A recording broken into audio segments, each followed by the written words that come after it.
Kasongo yeye Mombali nanga Kasongo mbona wewe Odogo sasa sikia nyanyuka kajiandae twende hospitali. Twende hospitali, unaona hali inazidi kuwa mbaya. Sababu sielewi unaumwa nini, unagaragara tu mama. Hamna brother, wewe usihangaike. Wewe cha msingi nifanyia hata soda tu, mimi naweza nikapata unafuu. Nifanyia hata soda tu brother. Mimi soda itanitosha sana. Ukinywa soda unapona. Yaani najisikia nafuu kabisa, wala hamna shida yoyote. Wewe soda tu. Kwa hiyo hamna haja ya kwenda hospitali. Moyo wangu utatulia tu, ina haja brother. Wewe hata usihangaike. Basi sawa, ngoja nikuchukulie.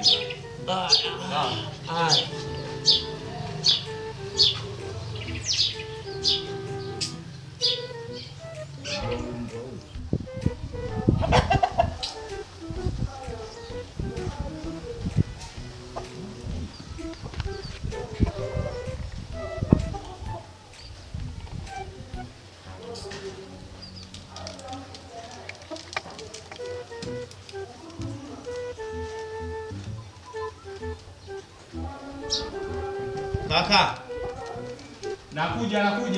Jamani, mpaka mgonjwa afe ndo mjue kwamba mgonjwa kaondoka hivi hajawapa hata maneno ya usia. Mwasikilizaji wagonjwa, mtu anaumwa tu muda wote, mtu anahitaji kitu fulani, haya marehemu afe sasa hajapata chochote. Bado tu jamani.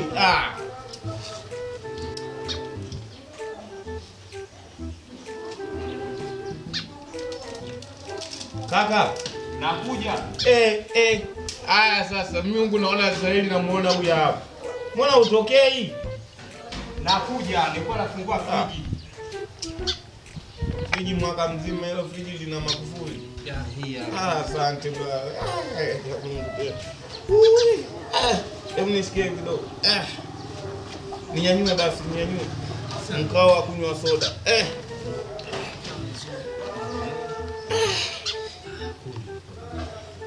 Mbona ya moto hii? Friji yenyewe si unaona umeme umekatika. Fanze?